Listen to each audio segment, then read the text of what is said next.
Escucha estas palabras a ver si te suenan familiares. السكر شوربات العقرب جيتار A lo mejor te suenan porque las palabras azúcar, sorbete, guitarra y alacrán son arabismos y hay miles de ellos. Hay algunas que pueden ser obvias como almohada o alcoba, pero también hay otras que no tanto como تمر هندي كتير بحبه أبداً ما بحبه ليمون of course بحبه كتير.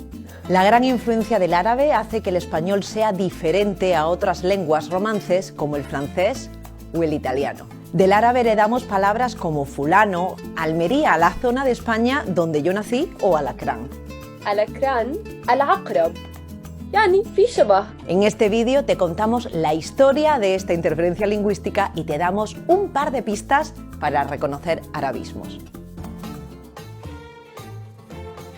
Todo esto empieza en el año 711, cuando los ejércitos musulmanes empezaron la conquista de la península ibérica y entraron por el sur de lo que hoy es España. A este territorio lo llamaron Al-Ándalus, una parte de lo que hoy conocemos como Andalucía. Aunque la mayoría de estas personas no hablaban árabe, hablaban amazigh o bereber, como llamaron los romanos a un conjunto de lenguas del norte de África. Y entonces, ¿cómo fue que el árabe se volvió la lengua de mayor influencia? La clave está en la religión, porque los rezos, las plegarias y tradiciones del Islam, todas tienen que leerse en árabe. La mayor parte de las élites, la mayor parte de las autoridades de Al-Ándalus eran musulmanas. Esto hacía que el resto de la población tenía que convertirse a esa religión si quería tener, una mejor situación en la sociedad. Así que unos cientos, quizá unos miles de arabófonos lograron arabizar a todas las personas que vivían en esta zona a través de la religión. De hecho, las palabras que usamos para hablar de la religión musulmana, como imán, islam o mezquita, todas tienen sus raíces en el árabe. La influencia musulmana duró hasta 1492, cuando los reinos cristianos conquistaron la península. Pero para ese entonces, la mezcla lingüística de casi 800 años ya estaba hecha, y no solo en el castellano. También hay arabismos en otras lenguas romances que se hablaban y se hablan en estos territorios, como el gallego o el catalán. Historiadores y lingüistas tienen muy claro cuándo comenzó esta mezcla de idiomas, pero no hay un consenso sobre cuánto arabismo hay en el español. Algunos estudios dicen 2.000, otros 4.000. Son difíciles de contar porque hay arabismos que en español se derivan. Por ejemplo, la palabra aceite viene del árabe zait.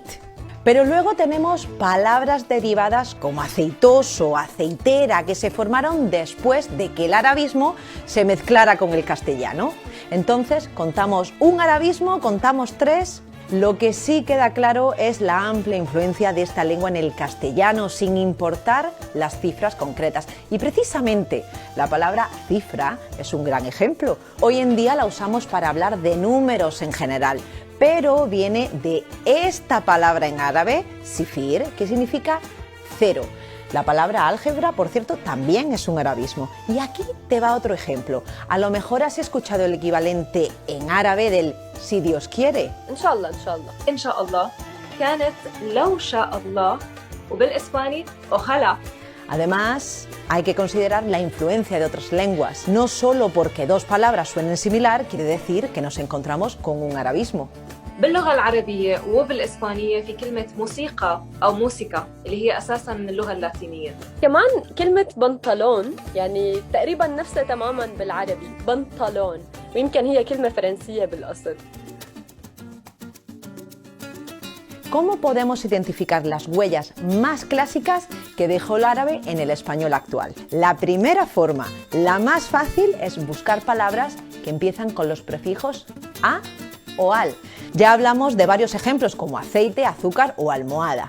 Otro legado son los gentilicios, que no tienen formas masculinas ni femeninas y que terminan con una i latina. Por ejemplo, las palabras catarí, pakistaní o iraquí, todas llegaron al español como arabismos, y no solo porque hablan del mundo árabe. Es la terminación en i latina lo que es clave. Decimos marroquí y no marroquía o marroquío, ¿no? Y otra herencia clara para los lingüistas son muchos topónimos o nombres de lugares que son derivados de palabras en árabe. Muchos de ellos están en España, claro, en sitios que fueron arabizados durante el periodo que ya mencionamos. Hay muchos, pero te muestro algunos. El nombre de la ciudad española de Medina Celi viene de Madina, que en árabe significa ciudad.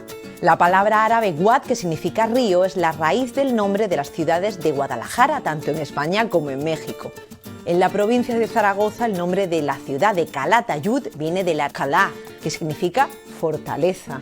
Y no se nos puede olvidar Gibraltar, cuyo nombre viene del Jabal, que significa montaña. Antes de terminar este video, les voy a dejar algo de tarea, que por cierto la palabra tarea también viene del árabe tarija, que significa esfuerzo. Si aprendiste algo en este vídeo, compártelo con algún fulano o fulanita, o a lo mejor con alguien que toque la guitarra, o que también capaz, como yo, sea de Almería. Y de palabra en palabra, ojalá que te haya gustado.